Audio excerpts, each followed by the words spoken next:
What's going on, everybody? Welcome back to the Wonbyone Podcast. I'm your host, Obi Emegano, 9-year professional basketball player, 2020 Tokyo Olympian, and founder of Wonbyone. All right, this is where we talk about the mindset, habits, strategies that drive success, both mentally and physically. I'm here joined today with a 10-year professional basketball player, all right, an overseas vet, one of my big homies.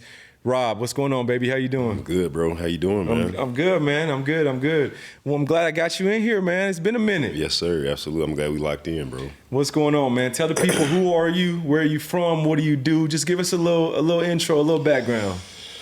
Oh, man. Robert Crawford, from Tulsa, Oklahoma. Grew up in Tulsa. Went to Victory Christian High School right across the street from Oral Roberts, where Obi went to school. Yep. And that's actually where we locked in and just started, just having runs and stuff. And then from that point, man, from Victory, I went to college, played at Connor State College, junior college. Yeah. Then played University of Central Arkansas. And then from there, man, started playing international. Man, we got a lot of, obviously basketball, a lot of athletes that listen to and tap into this, man. Before we get started, I want to just give us a little intro. Let us know what it's like for the guys going from JUCO to D1, right? And I say that right now specifically because it's been the time that we're in right now with it's a bit different. You know what I'm saying? It's different than when we were playing. Yeah. So what is that like now? What does it look like now? It's crazy because, then, I don't know if they changed the rule yet now, but then obviously JUCO was a 2-year thing, and then you out of there, you got 2 more years of eligibility. But I think they've changed the rule now, I'm not sure, JUCO doesn't even count towards your eligibility anymore. So that changes everything. Man. You know what I'm saying? So that pretty much, it makes it a lot harder for high school kids. Yeah. And it makes it, and for JUCO players, you get to go there. It's basically like prep school now. Mm-hmm. You know what I mean? So I guess my experience from JUCO was, I loved it. Just because I'm a gym rat anyway, so we was in the middle of nowhere in Warner, Oklahoma, and the only thing there is to do is go to the gym. So, right, man. So, like I said, dude, I know it's different. This time and day is day and age is crazy as far as like kids getting college offers. Colleges are looking at, more importantly, like other college guys for transfers in, right? Mm-hmm. So you see a guy that's going to that might be good enough to go play at Oral Roberts, but they got to go JUCO first to then go and see if they can get to another level. Right. Back when we were playing, man, it wasn't like that. Do you think that kids nowadays, it's harder? I mean, obviously it's harder to go to college, but what does that look like for guys going to college now? You know what I'm saying? From high school? From high school. You got to be better.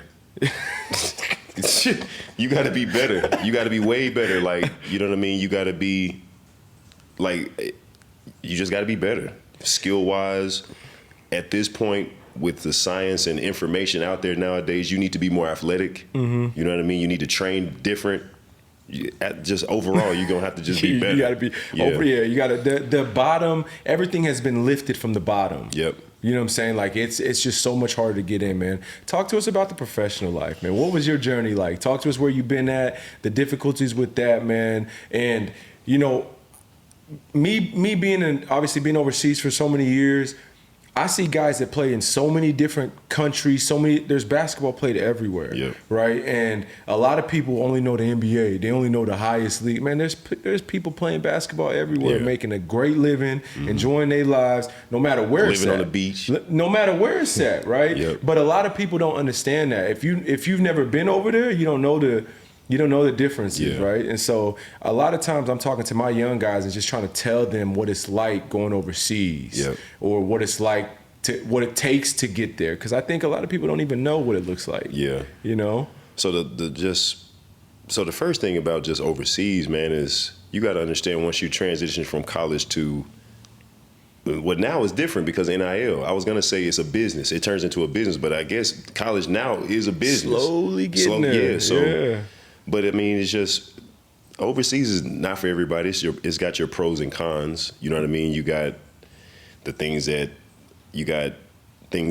are not, that you're not gonna like, and you got things that are enjoyable. You know what I mean? But so I guess one of the things that in order to get there, I guess one of the things that guys need in order to get there is just understanding that it's a real business and not to take things personal.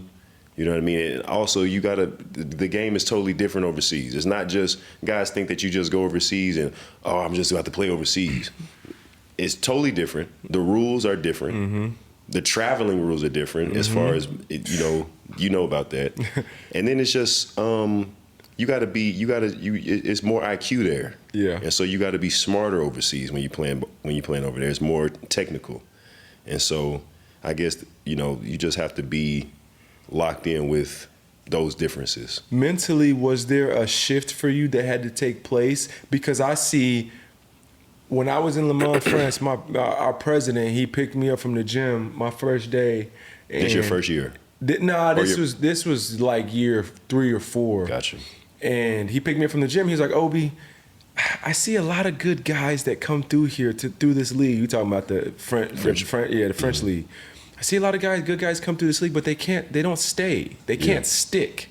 And he was like, why do you think that is? That's big. He's like, why do you think that is? Yeah. And I know what my answer is. I want to know what your answer is. Why do you think that it's hard for guys, and not just France or where, why is it hard for guys to stick overseas at the next level? At the next level. I mean, the number one thing is every country is different. Yeah. So you got America and you got overseas, Europe, Australia, international. Yeah. That's different. Yeah. And then each country is a different style of play. Now, I guess it's just about the guys that are able to make that adjustment the fastest. Adapting. Yep.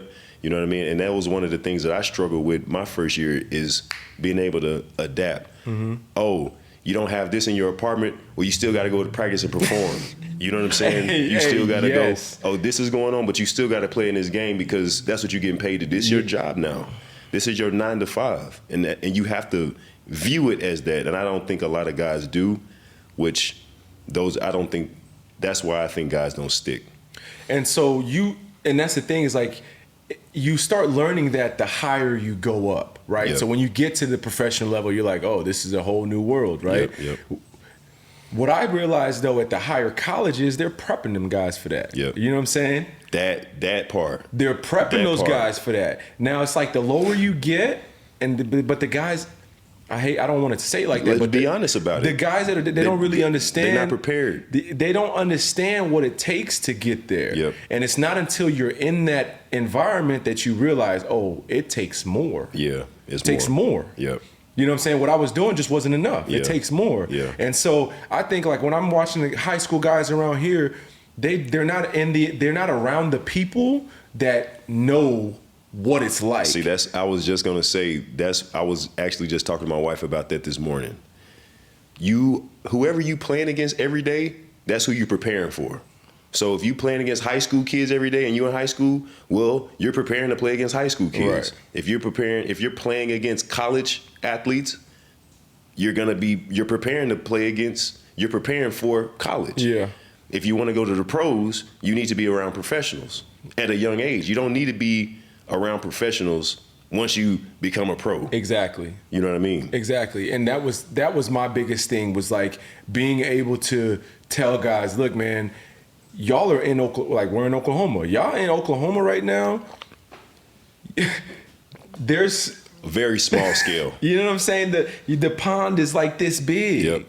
You know what I'm saying? So I try to show them and bring them around, me or higher level guys, just because they need to see the level of concentration, yep. discipline, yep. right? Focus, all yep. those things that it takes is on a much larger scale. But if they're not in that system, they just think that I'm being mean. Yep. And like, why are you being mean? You know what I'm saying? Like, yep. don't you extra? You don't show up right on time. Show up early. Yep. Like, all the little things is what it takes to make it at that next level. Yep. But you don't know that details because you never been there. You don't know what that. So that's the answer I gave to my president. I was like, I think that guys just struggle with the adjustment. Yep. They struggle with being told, hey, don't shoot that shot. Yeah.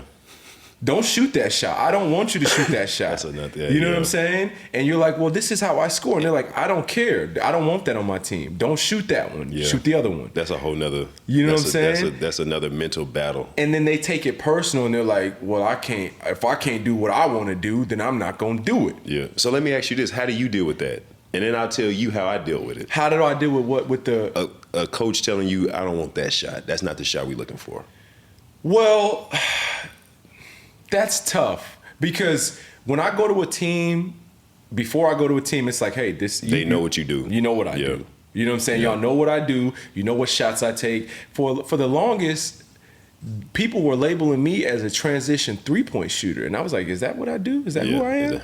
I didn't even know that was what I do. They're like, yeah, you like to shoot and I'm like, oh, okay. Well, I guess that's my shot. Yeah. You know what I'm saying? But then they'll allow you to shoot the shots that they know you can shoot. But you got to prove you can shoot those shots. I was just going to say that. You got to prove you can shoot those shots. Yeah. You've got to make them in practice. You have to people have to see you shooting that shot. Mm-hmm. You know what I'm saying? I see guys come in the gym and work on threes, and they're like, we're playing 5, and they want to shoot threes. I'm like, that's not your shot. They're like, well, I want to work on it. Not here. Yeah.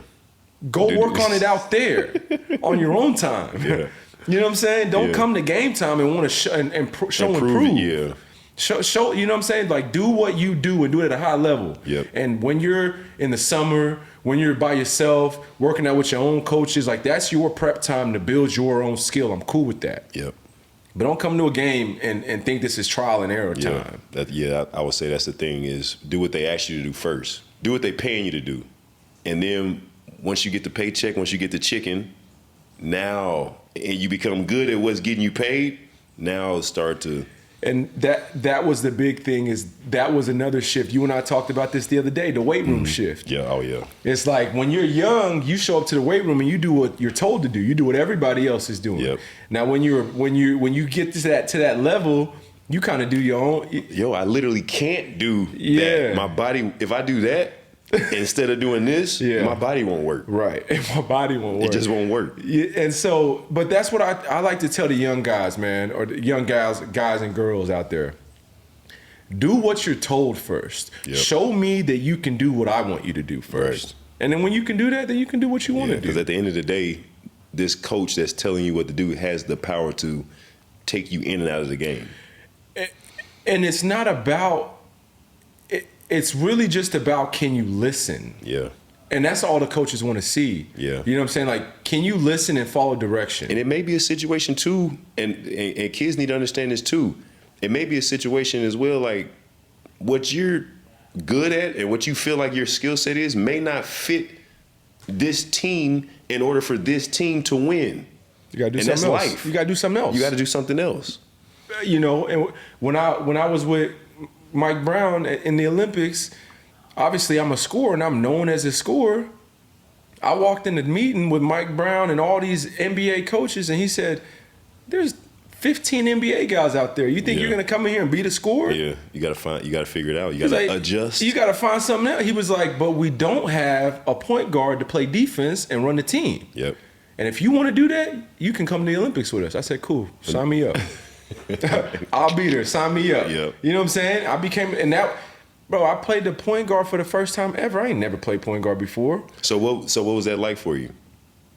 But I mean, it's basketball. Yeah. You know, I was meeting with them coaches a lot, and I was like, look, tell me what I need to do because I don't know. Yeah. I came there humbly. I don't know what I'm doing. Yeah. And y'all know that I don't know what I'm doing. It's a whole different mindset. I'm not about to act like I know what I'm doing. So every day I'd be like, hey, how can I do? You know, he would give me all the tips that they would give me from running the point guard position. I would just take it and be like, oh, yes, sir. Yep. Yes, sir.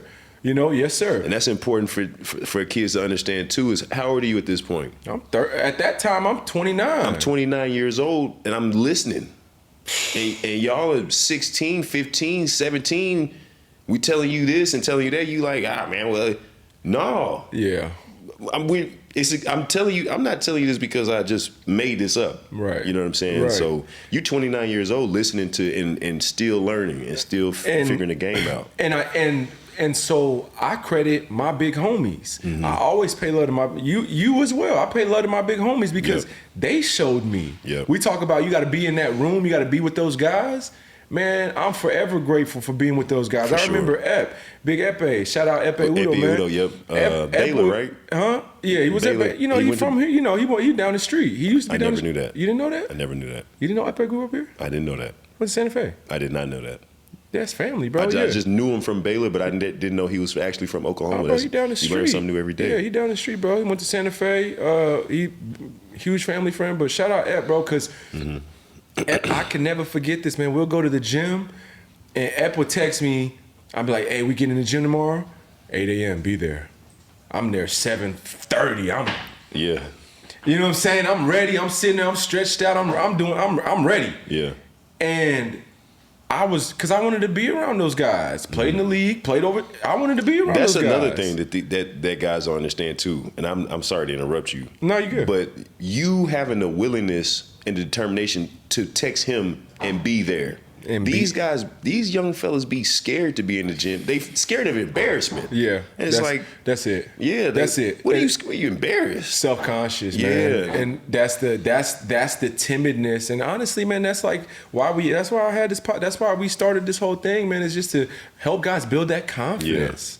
You know what I'm saying? Like, go out there and fail. Yeah. That's the only way you're gonna grow. Go out there and fail. That's what I tell kids that I work with all the time is the whole point of you being in the gym is to fail. What are you in here for? If you in here making every shot, going through all the drills, you need new drills. You need new things to do. Guys dribbling the ball and they don't want to lose the ball. They just dribble. I'm like, bro, you're not getting no type of better right now. Exactly. You know what I'm saying? Like you gotta challenge yourself, man. So being in those environments, man, and I got side note, man. Like brothers, right, who don't train together, that gets on my nerves because it's like, oh, I don't want my young brother I don't want him to come in or he's gonna be better than me. Yeah. And we gonna compete. Compete, man. That's Go the whole compete. point, yeah. That's the best chance. My brother Aaron Anderson, bro. That's my brother.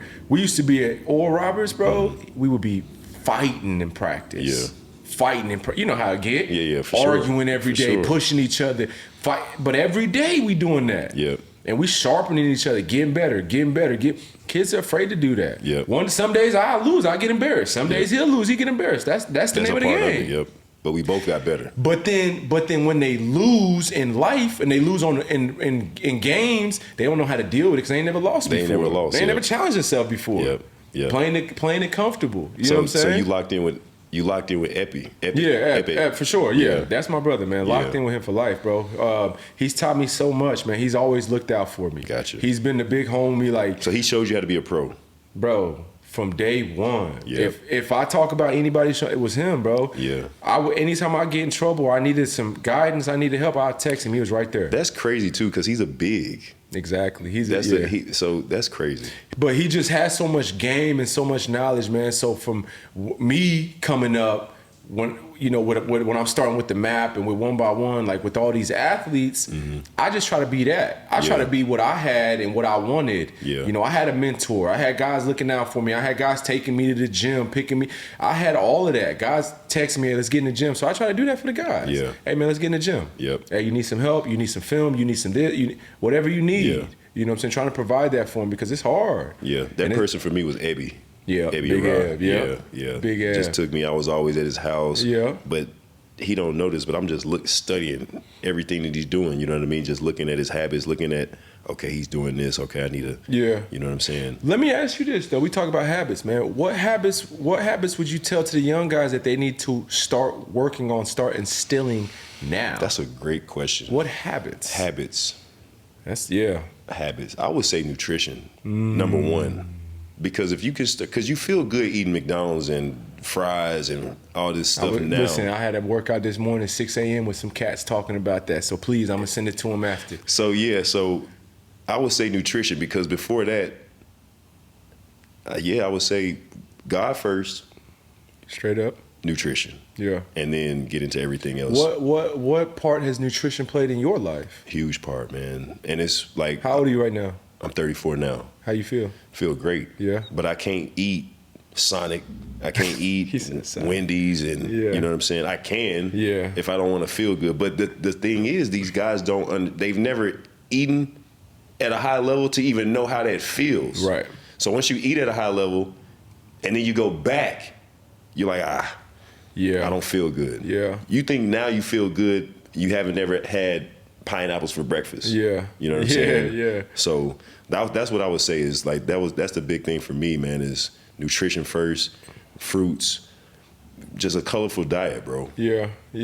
So when did you realize that taking care of that, your physical, not just your physical, your mental, when did you realize that this was really important to you? Like when did you start seeing the difference? That's the difference. Because for me, like getting injured was a wake up call. Yeah. All the injuries, I didn't have a chance to come to. It came to me. Yeah. You know what I'm saying? But when did you come to? What happened that you started realizing that, man, I need to start taking care of this? To be honest with you, it was when I met my wife. She started to. We got married, and then even before we were married, she was always no pork, no beef, and so being around her, I just adopted that, and then I started feeling different, and I'm like, oh, and then so we would just eat a lot of fish, a lot of like just rice, pastas, Healthy stuff. Yeah, healthy stuff. Yeah. Not trying to stay away from a bunch of sugar. Sugar is the problem in a lot of this stuff, in a lot of the diets. Sugar. So if you just take sugar out, you've already, that's 40% of it. And so just being around her is what kind of took me to another level. And that's another thing.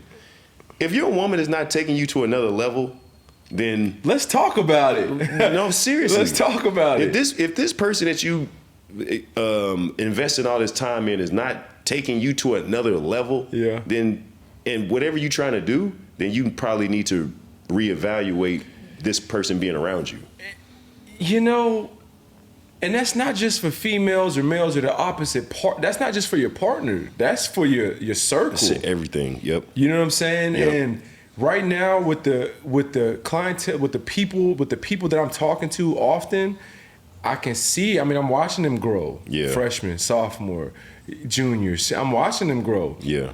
And you can see when they start to change the influences that's around them. And they started, You can see it very clearly, man. You can really see it, right? So, that's one of my things is just trying to tell these young athletes to make sure that they're taking care of their circle and they're not just inputting the right things into their body, but having the right people around them as well. I'm glad you said that. Inputting the right things in your body is more than just food. It's music. This is a spiritual thing. Yep. It's music, what you're reading, what you're watching on TV. All of this is going into your psyche. All of this is, you're ingesting all of this. And it's gonna come out. Yeah. One way or another.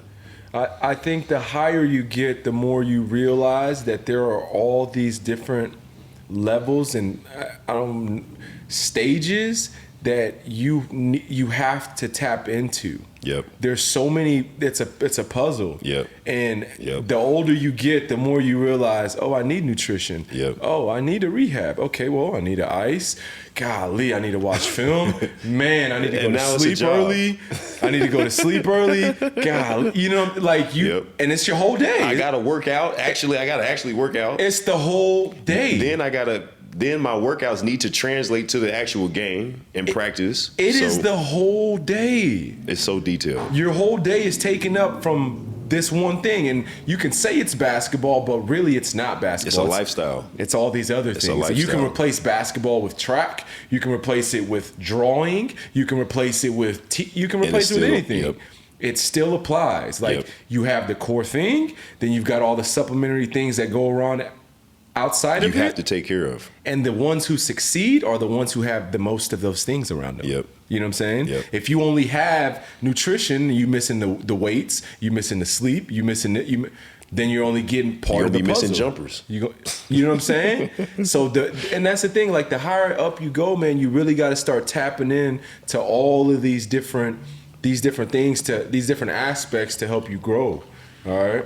Absolutely. So that comes to handling how we're handling setbacks. Yep. Because that is going to have, setbacks are going to happen from that, right? Have you had any major setbacks you would talk about? Health-wise, I haven't had any major setbacks. What we talked about the other day was I tore my MCL, but that was just a 4 to 6 week deal, and I was back.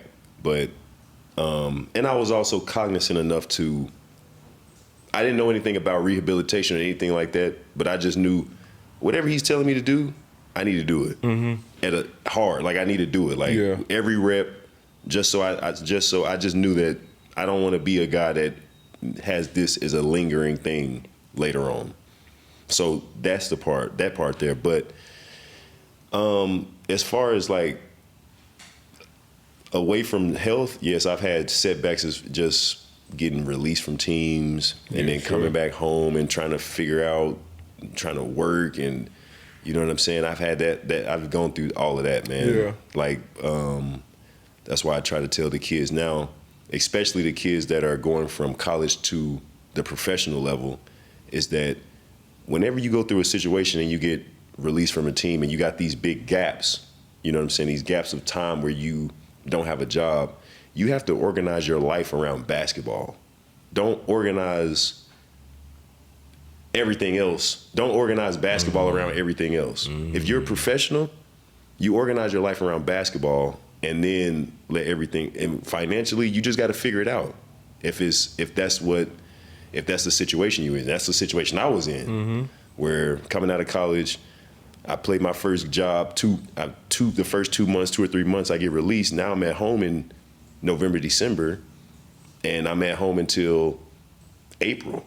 And so this big gap of time, I don't have any money. I just got out of college. I don't know how to make any money because I just got out of college. Exactly. So, but I just always knew, like, I'm a professional. So workout and basketball is first, and then figure out. And I also had a good support system back home that was able to hold it down. My mom, my parents was able to hold it down for me while I figured it out too. A lot of kids don't have support though. You touched on obviously taking care of your body and what that's been like. What does a recovery day look like for you? So we talk about we've been talking about go, right? Yep. Which is important. And I say it's important because I think that, and I'm going to say this, I think the number one issue that most athletes have, younger athletes, is just not enough volume. They're just not doing enough. As far as on the court, you're just not shooting enough shots. You're not shooting enough shots. You're not on the court as much as you want to make all these shots, and you're angry, but you're just not putting in the work to get the result. To be honest with you, the gun is the only way you, shooting wise, the gun is the only way you can get enough Kids reps. don't use guns no more. Yeah, really?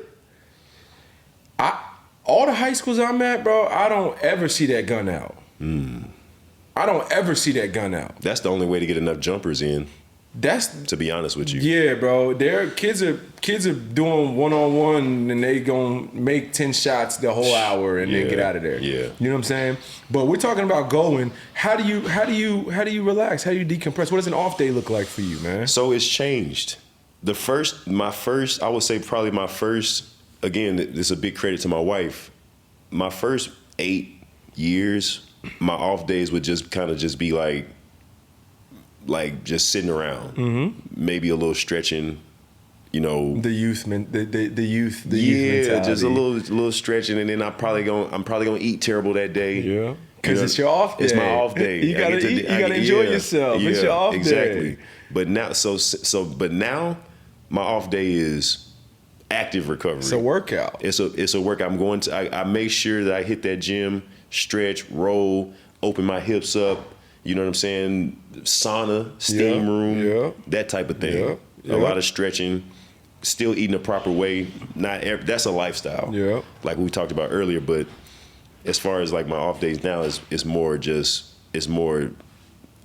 active. I try to tell guys, I tell all my athletes that's some of the most important stuff you can do. Yeah. It's not about how hard you train, it's about how well you can recover. And how fast you can recover. Right? Yep. So if you go train dumb hard today and you got to take off tomorrow, well, 50%. There's 2 days, you only trained one. Yeah. Right? Yep. And that's what and that was my younger, I don't want to say that, but I see a lot of people doing that now. Yeah. Is where they're just taking a lot of off days, and their off days aren't really recovery. You're not supposed to be sitting around on your off days. If you look at LeBron and these high level guys, their off days are not just at home sitting on the couch playing video games or whatever all day. Right. That's not the off day. You got to get that. You got to get in there and get recovered, man. Yep. It's ice bath. All of that. All of that stuff. All of that, man. That's been some of the biggest stuff for me specifically, man. So, what's the plan for you right now, man? Man, I think the plan for me right now is just to lock in with the kids and training. Yeah, you know what I mean. I've been overseas. I don't want to say, I don't want to never say never, because I can still play basketball at a high level, but I just think that my heart and my passion is changing and shifting toward wanting to see the next generation succeed and really give them the game and give them a lot of the gyms, because as well as I do, Ob, is it's a lot of gyms, like GEMS, like that we didn't know. You know what I'm saying? You figure out that, man, I'm still learning. Bro. Bro. Instead of taking that angle to the rim, I need to take that angle. Still learning. And that's gonna get me, instead of averaging 16 a game, I average 20 now. Still learning. And be able to elevate. You know what I'm saying? So it's a lot of keys out there, man, that I want to be able to. How has your relationship with the sport changed? Ooh, as you've gotten older? That's a good question. How's your relationship with the sport changed? Man, I don't know. You ever struggled with burnout at any point? A lot of kids struggle with that. But I've gotten close to that. Yeah. You know what I'm saying? When I was in felt that either. Yeah, when I was in a situation of working out, but I wasn't getting that call for a job. Yeah. And then it would just be like, okay, I'm working out for 3 or 4 months straight. This is a crazy story. So I can't remember what year at this point, but it was early in my career. I had been overseas. I even got drafted in the G League. I had done that for like the first year. I even went to Spain my first year. And then from Spain, I had a super huge gap from, I think it was 2014, summer 2014 to like spring of 2015. That was the time where that was the toughest part. So I got about a year where I was just at home, working out. But crazy situation is probably about 4 or 5 months into this gap. So it was like, I want to say November. So I'm off from April or May 2014, heading into, so we get to summertime, and then the first of the year, 2015, so it was December. No, it was January, because it went into 2015. So 2015, I was working out. Either way, I was working out for like 6 months straight, just waiting for a call. I get the call from the agent. They're like, yo, the team's ready to sign you. Getting the paperwork together. I'm like, finally. I finally got a job. So at the time I was detailing cars at Kia. So I go into work. I'm like, and these people were real cool, like as far as like letting me work my own hours and be cool with just, I could possibly up and just leave. Yeah. And so I go in there like, yo, I got a contract. Everybody's celebrating. It's all good. And I'm like, yeah, I'm done. They celebrate everything, all that goes. And then probably like an hour later, I go back to the gym just to sharpen up, because the agent's telling me like, you're probably going to either leave tonight or tomorrow morning. You know how that is. Quick, just be able to you got to just jump up and leave. And so I'm working out, doing the thing, and then I quit my job. Everything's happening. I'm like, I'm gonna go get this last workout, go pack, and then they call me like, hey man, the team just decided to do X, Y, and Z. I'm sorry, man. And I'm just like, that was probably the time where I was like, all right, man. Like, what keeps you moving forward in that moment? Like I said, spirituality, and just, I will say my relationship with basketball changed, because in that moment it had to change. And it went from, my relationship with basketball went from just trying to get to the next contract and trying to make as much money as I could. How were you feeling at that point, though? I was finished, bro. Yeah. I was finished. Like, I'm like, I got to go back up here and tell them the contract fell through. I got to keep working out. And at this point, I'm like, is this how it goes? Like, I don't know. I'm unfamiliar with the professional side of it of basketball, so I don't even know. I'm like, am I spinning my wheels for no reason? I don't know how this goes. So my relationship with basketball went from, like I said, trying to make as much money as possible to now I'm training to see how good I can become. Interesting. I want to train to see, I want to put the pieces together in my game to see how good can Robert Crawford become. And once my mindset moved to that, none of the other stuff, not having a job, it just became, let me see how good I can get. And then. So what advice would you give to a young guy? Because I got a lot of young guys that come good, that are good. You know what I'm saying? They can play, but for whatever reason, not playing. Yeah. Right? Coach, I don't know. Well, for whatever reason. You know what I'm saying? They're not playing, but they feel like they should be playing, and they're losing faith, losing hope. Man, focus on you. Don't focus on coaches. Don't focus on other players. Oh, this guy's your teammates. He did this and he didn't get taken out, or the coach is this or the coach is that. No. Focus on you. Do internal work within yourself. How you do anything is how you do everything. What does that look like, though? Focusing on yourself. What does that look like? What are you telling? What are we taking from it? What actionable steps? You say, all right, I'm struggling. I'm not playing. I want to play. I believe that I should be playing. I know I'm good enough. I'm not playing. I'm losing hope. I'm losing focus. I'm losing motivation. All right, you say focus on yourself. What does that mean? I need to go journal. I need to go read. I need to go talk. I'm not. Now you give me that. Wait a minute. Cut. You give me the answers. No, it could be that. It could be all of those things. Journaling, reading, but go talk to someone. But for me, what it was just figuring out. I don't know, man. It's just looking myself in the mirror. It's hard. Yeah, looking myself in the mirror, and also, like I said, I had a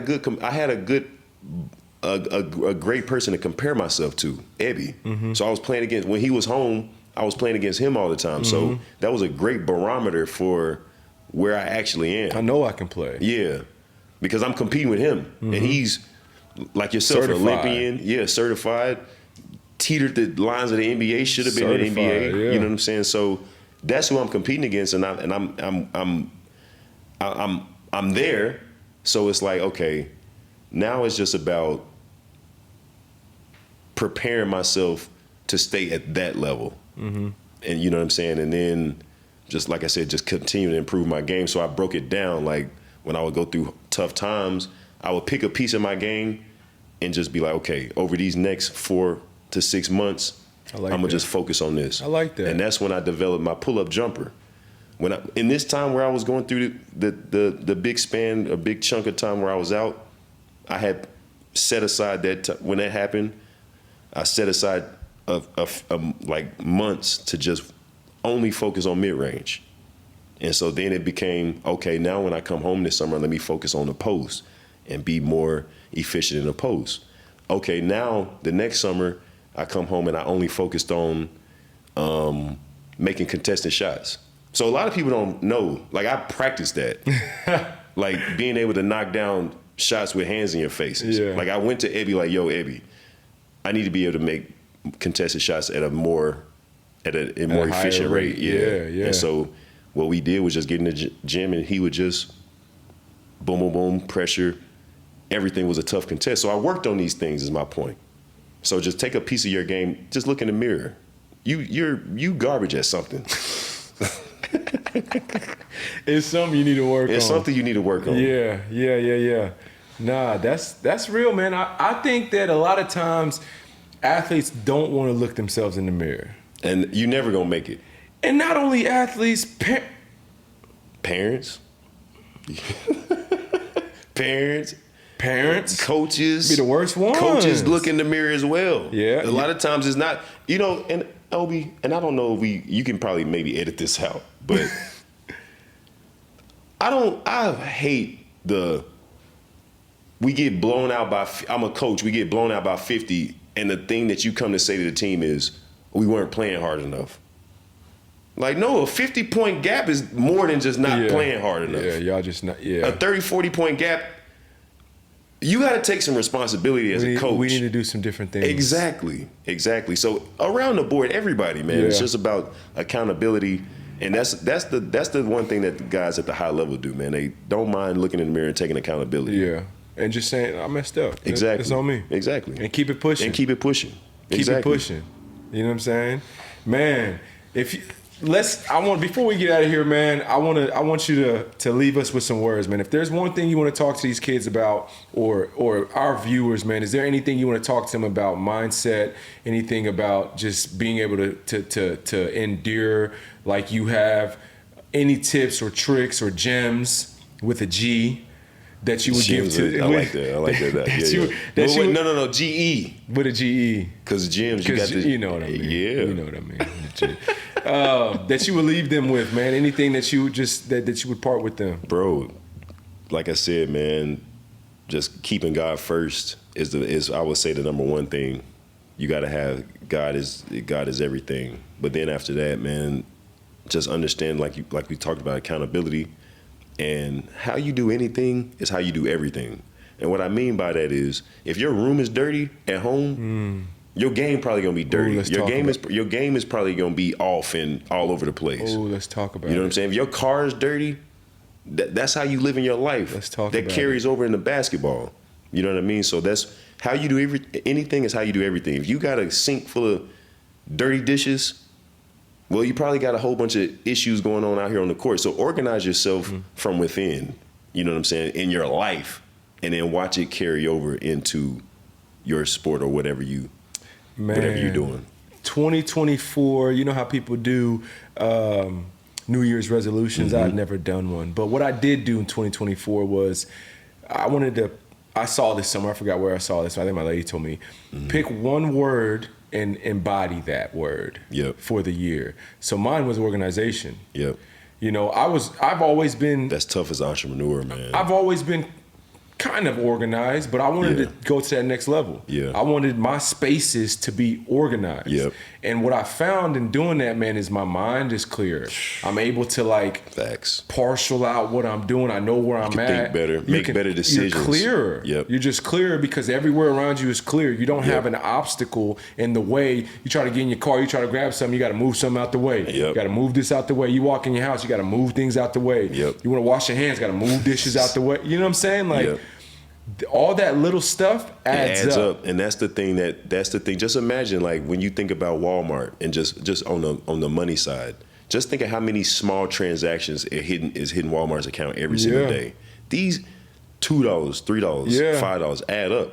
And so just think about your life in the same way. These little deposits here, deposit here, I skipped here, or I see that on the floor, I'll grab it later here. That adds up. Man. Hey, that's a bar. We ain't gonna leave on that. Hey, Rob, tell the people where they can find you, man. Man, Rob Wealthy. I actually don't even know my Instagram. What is my Instagram? Rob Wealthy _ Let me look. We're gonna tag you. He's gonna be tagged in it. Yeah, right. Rob Wealthy on Instagram. And RWC Productions. That's my media, graphic design, video editing, branding, helping people market their brands, logos. I love it. You know what I'm saying? All the creative things. Man, that's another thing that we'll touch on is just finding yourself outside of sport. Yep. Yeah, that's a big thing. Finding yourself outside of sport, man. And I see that you've done that, and I see that you're trying to do that. And that's big for athletes because so often we just want to be sport. That's all we are. That's all we know. We're sport. Yeah. Just the word sport. Yeah, you know but you're a person before all of that. Man, but you got. There's so many different facets of our lives, man, and so being able to tap into those other parts, man. And I love what you're doing. Continue, keep going. Obviously, we're gonna be partnering up a little bit, so we'll open that up here in a little bit, man. But I appreciate you for coming on here, my brother. Sir, appreciate you, my Good guy. to see you. We'll be tapped in, and y'all. Thank y'all for tuning in.